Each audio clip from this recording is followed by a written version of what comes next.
La semana pasada conversábamos sobre el tema del Comité de Expertos Internacionales en materia de desapariciones forzadas y se habló aquí de cómo el gobierno mexicano, el Estado mexicano, pues ya presentó una respuesta al documento de informe que presentaron estos expertos que anunciaron la activación del artículo 34 de la Convención Internacional en materia de desapariciones forzadas. Y lo que hemos aquí comentado muy ampliamente es que la activación por primera vez en la historia de este artículo 34 de la Convención, pues toca a México.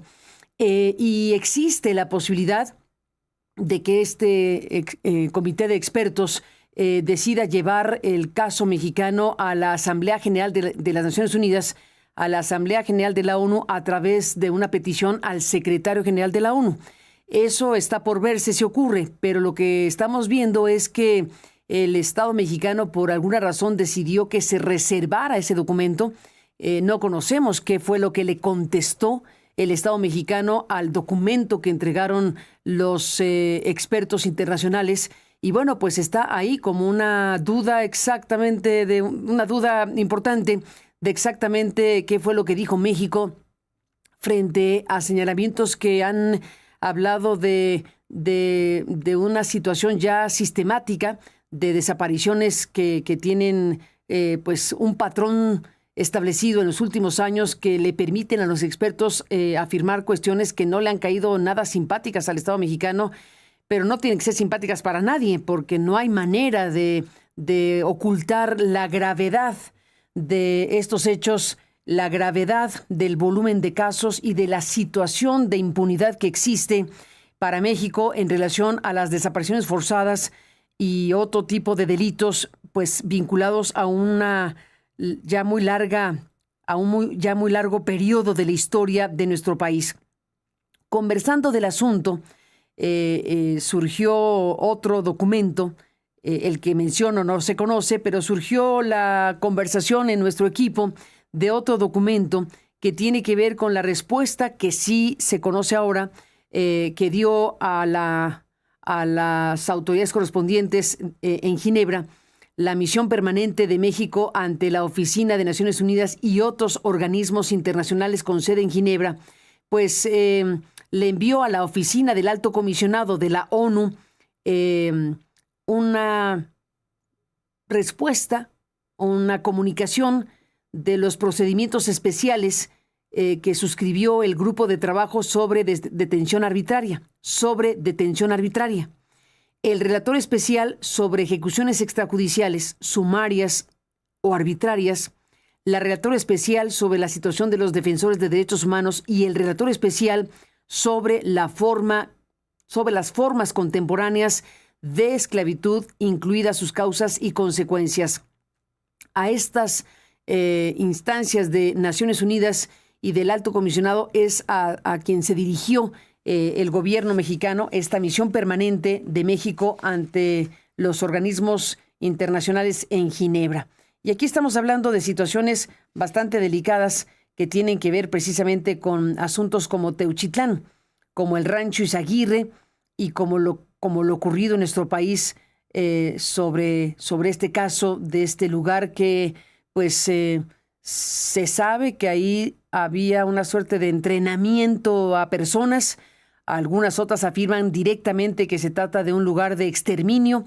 Tuvimos apenas una conversación con Sandra Romandía, la colega periodista, directora de MX, que nos compartió varias cosas, nos compartió los hallazgos de su investigación conocida como Testigos del Horror, la verdad que se quiso ocultar del Rancho Izaguirre, y bueno, pues un conjunto de elementos que se requieren revisar de manera muy puntual.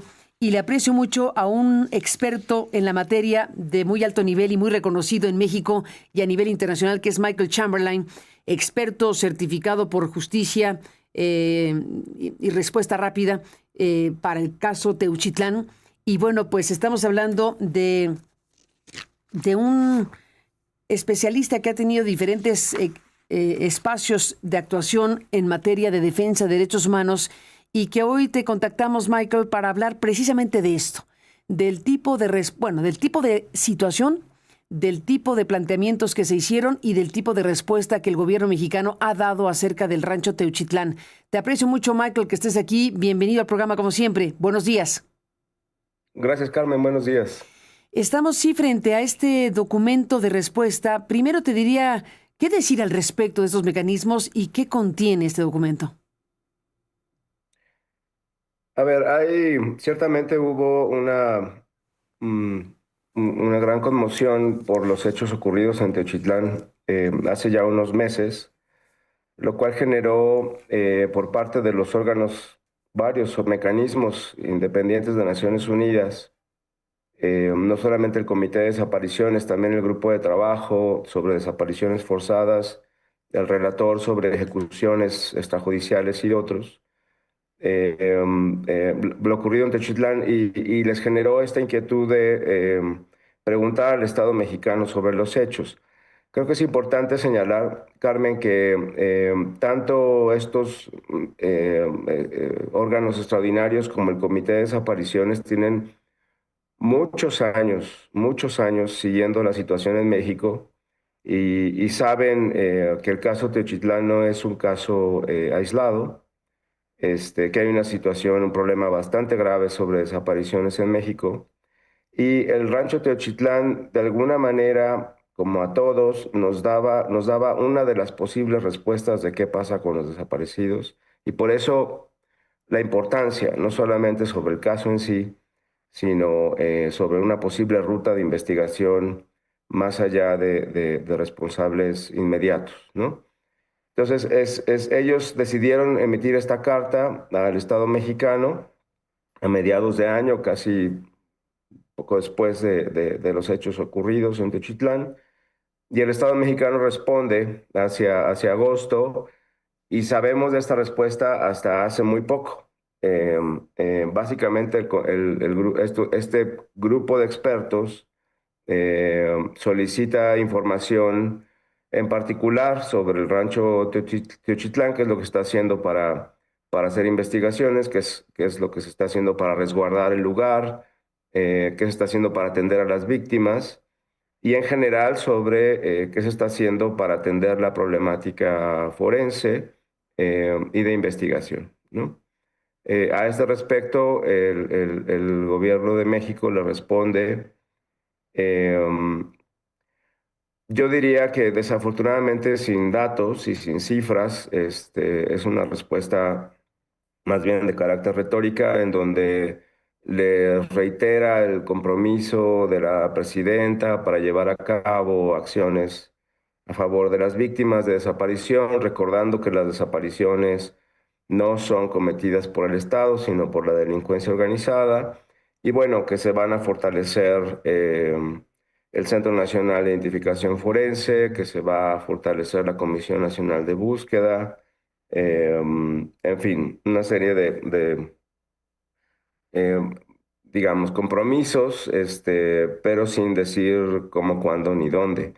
Si uno ahora compara estos compromisos y esta respuesta con el presupuesto, pues no tenemos como un match, ¿no? Entre esa disposición y lo que realmente hay para poder, por ejemplo, identificar cuerpos, o darle más capacidades a la comisión, no digamos ya solo a la Comisión Nacional de Búsqueda, sino al Sistema Nacional de Búsqueda, ¿no? Ni más ni menos. Y bueno, pues se dio a conocer hace poco tiempo. ¿En qué momento se conoció el documento, a pesar de que ya tenía fecha de varios meses atrás?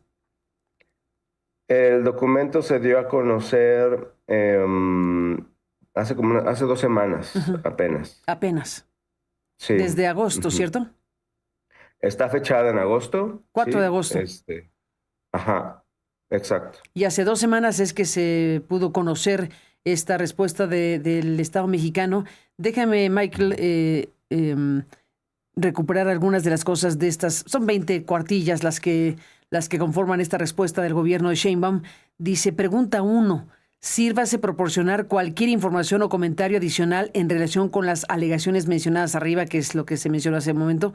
Y dice la respuesta, el 17 de marzo de 2025, la presidenta Sheinbaum resaltó que para el gobierno mexicano es prioridad nacional atender el problema de personas desaparecidas y no localizadas. por lo cual se implementarían 6 acciones inmediatas para combatir el delito de desaparición. Aseguró que en el caso de Teuchitlán, Jalisco, no habrá impunidad y su administración está comprometida a brindar certeza y verdad a las familias de las personas desaparecidas, a esclarecer los hechos mediante la información que se obtenga de la evidencia científica y a perseguir a los responsables. Al respecto, la presidenta señaló: es importante aclarar, antes, en el pasado, la desaparición en México era perpetrada por el Estado. Ahora está principalmente vinculada con la delincuencia organizada. En cualquier caso, es un delito sumamente grave que debe prevenirse, atenderse y sancionarse, y por ello actuaremos en el marco de la ley y con toda la fuerza del Estado. Esta es Michael Chamberlain, esta es la declaración que se subraya al arranque de la respuesta. Es decir, las desapariciones las cometen los delincuentes organizados, no el Estado. Sí, de que esa es una insistencia que ha tenido el gobierno también hacia el Comité de Desapariciones, justo con la decisión que tomó de aplicar el artículo 34, diciendo: nosotros no somos. Pero justo ese es el tema, Carmen, en dos sentidos. Realmente no tenemos un diagnóstico en México de por qué suceden las desapariciones o por qué han venido sucediendo a lo largo ya casi de 20 años. Por lo menos, para no hablar de las de la guerra sucia, que tenemos un poco más de claridad, sino del paradero, por lo menos de las razones por las que se llevaron a cabo las desapariciones. Hoy en día no sabemos por qué se cometen, más allá de saber que es en el contexto de la guerra contra el narcotráfico iniciada en 2006. El otro tema es que ha venido sucediendo a lo largo de casi 20 años, y realmente lo que México como Estado ha hecho para detener estas desapariciones no ha tenido resultados. Al contrario, sigue habiendo desaparecidos todos los días. La impunidad persiste. Y esta es una preocupación de los órganos especializados de Naciones Unidas hacia el Estado. Entonces, eso no el Estado es algo que todavía en muchos sentidos tendrá que investigarse. Pero lo que sí sabemos hoy, Carmen, es que el Estado no investiga los casos. Y sabemos que tampoco busca, y no busca tampoco desde una perspectiva de en vida. Lo que provoca es que no sepamos qué es lo que sucede entre la detención, privación de la libertad de una persona y después su paradero, ¿no?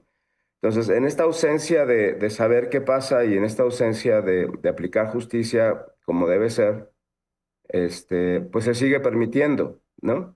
Entonces, en ese permitir que siga sucediendo, también hay una responsabilidad del Estado. Y lo que se ha discutido aquí es que hay una aquiescencia, ¿no? Es decir, hay una permisividad del Estado para que esto ocurra, y por tanto son responsables también por estas desapariciones. De esos, no solamente porque lo diga el Comité de Desapariciones a propósito del artículo 34, ha habido casos, tanto del otro comité, el de Derechos Civiles y Políticos, que también recibió casos sobre desapariciones de esta época, diciendo: es que son tantas las desapariciones que más bien se tiene que invertir la carga de la prueba y el Estado tiene que demostrar que no son desapariciones forzadas, es decir, donde no actuó el Estado, porque no se puede poner la carga de la prueba en la víctima dado el contexto generalizado, ¿no? Lo mismo está pasando con el tema recientemente en la Corte Interamericana, con el tema de tortura en el caso Andrade de hace un par de días. La Corte finalmente no lo hizo en Campo Algodonero y ahora sí lo hace. Dice: aquí hay tortura porque aunque haya sido cometida por delincuencia organizada, el contexto y la falta de investigación y los otros hechos alrededor de lo que sucedió con Alejandra hacen pensar que hay algún tipo de participación. Entonces ahora sí dice: por aquiescencia también hubo tortura. Es decir, llega un momento en donde la responsabilidad del Estado por no actuar, por no proteger, que es una de las obligaciones internacionales y constitucionales que tiene, por no prevenir, por no investigar, están siendo parte del problema y por tanto responsables de desapariciones forzadas generalizadas, de tortura generalizada, de detenciones arbitrarias, etcétera, ¿no? Michael Chamberlain, te propongo, antes de preguntarte con mayor precisión sobre el artículo 34, que como experto que eres nos podrás explicar mucho mejor el alcance que puede tener todo esto para México, déjame detener un poco más en el rancho Izaguirre. Decía yo que hace unos días conversamos en este programa con Sandra Romandía, que ha escrito un libro tremendo que se llama Testigos del Horror de Grijalvo, la verdad que se quiso ocultar en el rancho Izaguirre. Y bueno, pues en la contraportada se puede leer que mientras usted lee este libro, alguien, un adolescente, un joven, un padre de familia, está siendo forzado a cavar su tumba en algún paraje olvidado del país. Por primera vez logra documentarse el dolorosísimo final de miles de desaparecidos. En Testigos del Horror, Sandra Romandía desvela la verdad del rancho Izaguirre, uno de los nombres que quedaron para siempre en la historia de la infamia, a través de testimonios inéditos de sobrevivientes como María, Luis, Héctor y Alfredo. El libro expone un modelo de logística criminal que opera con brutal eficiencia. Teuchitlán, y aquí me quiero parar, Michael Chamberlain, Teuchitlán es uno más. Teuchitlán es uno más de los centros de reclutamiento forzado, tortura y exterminio que inundan México y pone en evidencia un salto cualitativo en el nivel de terror que vive México. Esta obra, que marcará un antes y un después entre lo conocido y lo desconocido, demuestra cómo el crimen organizado ha conquistado regiones enteras de México y quedará como prueba irrefutable de las políticas o de los políticos que permitieron que el infierno se institucionalizara en nuestra patria. Déjame, Michael Chamberlain, compartir contigo algo que aquí presentó Sandra Romandía, que es un testimonio. Y en la discusión de si esto es producto de la criminalidad y el Estado está ausente de la acción o de la omisión para que esto ocurra, bueno, pues la discusión es abierta, porque la respuesta que da el Estado mexicano a Ginebra, pues lo plantea de esa manera. Es la delincuencia organizada, como si el Estado no tuviera nada que hacer al respecto. Déjame recuperar este testimonio que hace ya varios días presentamos aquí y retomamos el hilo de la conversación. ¿Qué hay detrás del tema de las desapariciones forzadas en México? ¿Qué nos reveló el rancho Izaguirre? ¿Qué tipo de cosas vive México desde hace tantos años? Esto le contó a Sandra este personaje que logró sobrevivir del rancho Izaguirre. Las situaciones más difíciles, híjole, pues la realidad es que yo creo que en sí toda la situación de llegar ahí hasta soportar todo lo que soporta es difícil, ¿sabes? Son muchísimas cosas. Empiezas desde que te deshumanizan, desde que te arrebatan tu nombre y no te permiten usarlo jamás. Te quitan la comunicación con tu familia, te quitan pues prácticamente todo lo que eres, tu ropa, te humillan, te maltratan, te golpean, todo el tiempo te amenazan, no duermes, no descansas. De ahí después, como te comenté, el hecho de haber visto que 2 personas lograron escapar de este rancho y que al poco rato y los regresaran y frente a todos nosotros los asesinaran tan a sangre fría solamente para tratar de dar un mensaje de que no escapáramos. El hecho de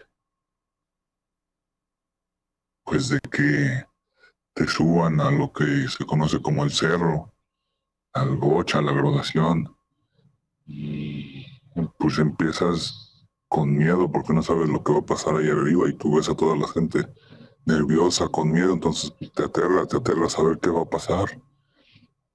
Cuando empiezas a vivir esa experiencia, cuando te entrevistan, cuando te conforman grupos y cuando después te obligan a pasar y a dispararte con gocha, con las municiones de gocha congeladas en cuerpo a cuerpo, y el ver cómo las personas que no soportaban el dolor tan grande que es esto y se tiraban y los asesinaban, el ver cómo descuartizaban a los que no soportaban esto, a los que no hacían las cosas como ellos querían o cuando ellos lo querían. Híjole, para mí lo más fuerte, como comenté, para mí sí fue cuando en su momento yo vi al comandante pues como sangre fría a este muchacho.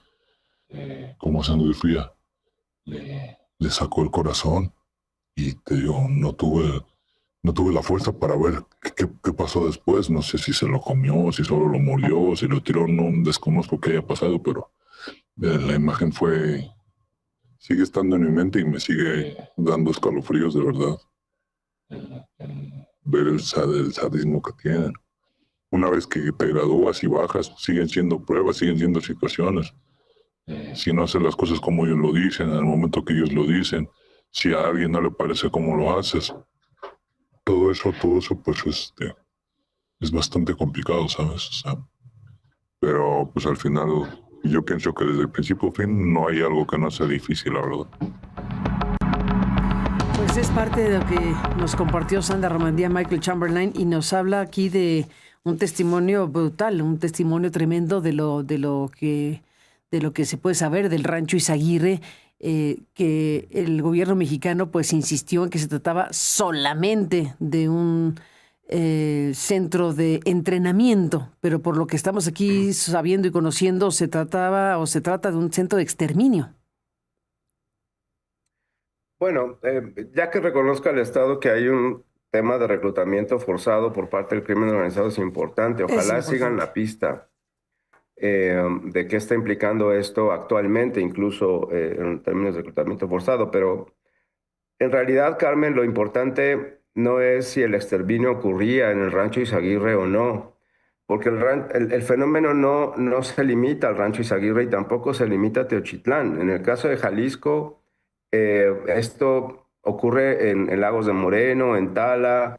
Un par de meses antes del hallazgo de Teochitlán, hubo un operativo ahí mismo en Teochitlán, en donde el ejército capturó a 30 jóvenes, los entregaron al Ministerio Público acusados de portación de armas y resulta que también eran chicos que habían sido reclutados, a la postre fueron liberados. Es decir, esto ocurre de manera también generalizada. Entonces, el hecho de que no, o sea, sí hay restos en el Rancho Izaguirre, sí los encontraron. Queremos saber y hay una solicitud de acción urgente ante el comité justo para saber cómo se van a cuidar estos restos y llegar a su identificación, porque hay preocupación de muchos familiares, no solamente de Jalisco, de Aguascalientes, de Guanajuato, de Zacatecas, por saber de quién son estos restos, porque los jóvenes venían de muchos lados del país por estos ofrecimientos de trabajo que había a través de las redes sociales. Entonces, el tema no es si los ejecutaron en el Rancho Izaguirre. Sabemos que los ejecutan porque es parte de la mecánica, es decir, es la manera que tienen de ir filtrando a los más fuertes con respecto a los más débiles, considerados evidentemente por ellos mismos, y a los que pasan la prueba, según otros testimonios, son mandados a Zacatecas a un segundo nivel de entrenamiento, ¿no? Entonces es todo un fenómeno que tiene que ser investigado más allá, insisto, del Rancho Izaguirre, y es donde no nos queda claro hasta dónde lo están haciendo o lo quieren hacer. Y el no querer hacer estas investigaciones hasta el final, digamos, todo lo que implica, pues bueno, eso le viene al Estado una responsabilidad. No podemos negar que estos hechos ocurren, que estos contextos se viven en México y por tanto tenemos que, para poder eliminarlos, para poder prevenirlos, tenemos que llegar a la verdad de lo que sucede. Ni más ni menos. Déjame, Michael Chamberlain, necesitamos hacer una pausa. Si no te importa, regresamos a esta conversación un momento más. Saludos a las estaciones de Grupo Radio Centro en el país que están transmitiendo en vivo este programa. Déjame hacer un alto en el camino y volvemos. Tenemos un recuento rápido de un resumen de noticias y volvemos. Y adelanto la pregunta, el tema del artículo 34. ¿Qué alcance puede tener esta activación del artículo 34 de la que hemos hablado a lo largo de este 2025? Volvemos contigo en voz del experto que eres. Regresamos. Regresamos en la parte final de esta conversación con el director de Consultora Solidaria, Michael Chamberlain. Y bueno, pues para cerrar, Michael, tu comentario que te pedimos, el comentario que te pedimos sobre este artículo 34. En 2025 ocurrieron muchas cosas y una de estas tiene que ver con la activación de este artículo 34 en materia de desapariciones forzadas. ¿De qué va esta historia y qué expectativas reales hay al respecto del tema con Naciones Unidas? Gracias, Carmen. Como decía hace un rato, el comité y otros grupos, pero el comité también ha venido siguiendo la problemática de desapariciones en México por lo menos desde 2010. Desde entonces había pedido una visita al país y ha venido siguiendo con mucho detenimiento, ha recibido acciones urgentes. México es el país que más acciones urgentes tiene ante el comité por desapariciones, más que lugares como Siria, por ejemplo, etcétera, Irak. Y ha tratado de incidir lo más posible el comité en que México, bueno, pues recupere el sentido de la convención en la cual pues se adhirió de manera voluntaria, y el papel del comité es decirle al Estado, sugerirle, hacerle recomendaciones de cómo hacer mejor o cómo poder cumplir con esos requisitos de la convención, que son otra cosa, no son otra cosa más que derechos humanos. Este, y ha insistido en reformas legislativas que se han hecho, la creación de la Comisión Nacional de Búsqueda del Sistema Nacional, la reforma al Código Penal, en fin, ha habido una serie de cosas que sí se han hecho por parte del Estado mexicano, pero que al final del día, pues no detienen las desapariciones, no brindan justicia a las víctimas y son claramente insuficientes. Entonces el comité lo que hace es aplicar el último recurso que tiene. Ya después de que vino a México, emitió recomendaciones, hizo un informe, etcétera, lo que hace es utilizar su último recurso, que es aplicar el famoso artículo 34 que dice cuando hay una situación, más bien, cuando hay indicios de una situación generalizada o sistemática, el comité podrá acudir en calidad de urgencia a la Asamblea General a presentar el asunto mediante el secretario general. Y entonces es lo que está haciendo el comité, es decir, tiene evidencia de que se cometen desapariciones de manera generalizada. Sí, las ha recibido a lo largo de estos 15 años por lo menos. Tiene evidencia de que sean sistemáticas. Bueno, es lo que le preguntó el comité al Estado en su lista de cuestiones y lo que le respondió en este informe que todavía no conocemos. Pero cuando volteamos a ver situaciones como las de Teuchitlán y otros, nos damos cuenta que sí hay una sistematicidad. De hecho, la impunidad misma es sistemática. Entonces, sí tenemos un problema, no lo podemos negar, el gobierno tampoco lo puede negar. No es solamente echarle la bolita a la delincuencia organizada. Sí están involucrados, evidentemente, pero también hay evidencia de participación, colusión, corrupción con autoridades. Y bueno, está el tema de la aquiescencia. Entonces, el comité lo único que está haciendo es devolverle a la Asamblea, que es la que creó la convención y la aprobó, a decirles, oigan, aquí tenemos un problema que está más allá de nuestras posibilidades, atiéndanlo. El gobierno mexicano ha reaccionado de manera muy negativa ante esto, se siente de alguna manera acusado cuando el comité no es una corte, no es una fiscalía, es un grupo de expertos que, insisto, tiene indicios fiables, importantes, para solicitarle a la Asamblea que haga algo al respecto. Es un órgano, entonces, Carmen, nosotros hemos insistido más bien de carácter político. Ya veremos en su momento si hacemos algo jurídicamente. Debe haber justicia, ¿no? Evidentemente, pero en este momento no se trata de juzgar, se trata de ver qué pasos vamos a dar junto con el Estado mexicano para poder atender este problema que no acaba, que sigue creciendo y que no se atiende como debiera ser a las víctimas, tanto la desaparición como a sus propios familiares. Entonces, las organizaciones de la sociedad civil y un grupo de colectivos, ya de esto han hablado, tú has hablado con Jacobo, este informe que hicimos ante el comité, dijimos, el artículo 34 debe servir para proteger a las víctimas. Y nosotros lo que estamos esperando, y ese es el alcance que esperamos que haya, Carmen, es que haya un diálogo en el ámbito de la Secretaría General antes de llegar a la Asamblea General y tener un acuerdo sobre qué medidas se pueden adoptar con el apoyo de Naciones Unidas para atender la problemática de manera justa, en su justa dimensión, ¿no? Y para nosotros, para los colectivos y quienes hemos acompañado los colectivos de familiares de desaparecidos, las organizaciones, nos parece que estamos en un punto en donde México debe ya, más allá de decir promesas y tiene que tener un acompañamiento de un órgano internacional para atender como debe ser, insisto, la problemática en México y ya detener de una vez por todas la desaparición forzada de personas. Te aprecio mucho, Michael Chamberlain, tu presencia y seguiremos hablando. Un fuerte abrazo. Gracias, Carmen. Gracias a ustedes. Buen día. Gracias por estar aquí y